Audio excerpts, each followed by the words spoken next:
Welcome back sa ating The Game of Content Creation Episode 2. At ang title naman nito is Start. So, mabilis lang itong episode 2 natin.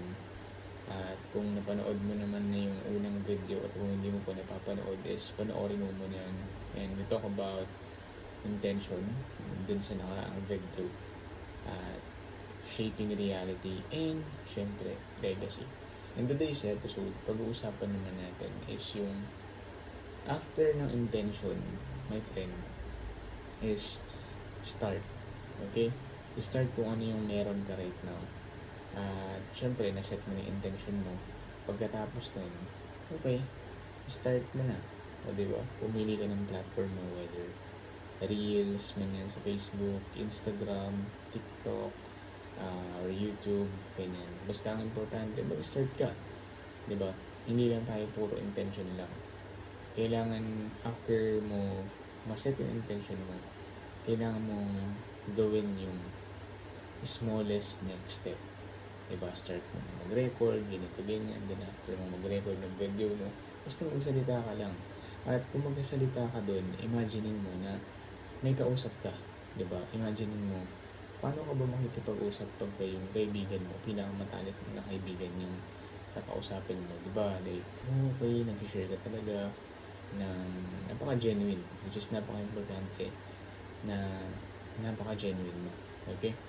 Alam naman natin right now na ang daming nagsulputan na AI na, ano yun, mga grabe yung editing, ganito, ganyan. Hindi mo muna kailangan matutunan yun agad-agad para makapag-start.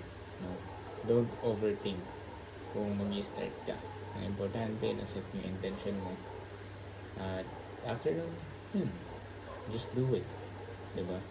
After nitong video na to, I want you to, to get your phone. Ito. Tapos, start recording. Sabihin mo lang, pumili ka ng platform mo. Sample. Hey, my name is Vladimir Mara, and today I'm going to start content creation. At ayun, i-document ko lang yung sarili ko. Okay? Peace. So, ayun lang. After nun, ano ka ng content, ganun lang kabilis. Start. Okay? And I want you to start picking kung saan platform ka mag-uumpisa. Ang importante, meron kang naumpisahan. Okay? Set the intention, and after that, start doing the smallest next step, my friend. Peace. See you sa ating third episode.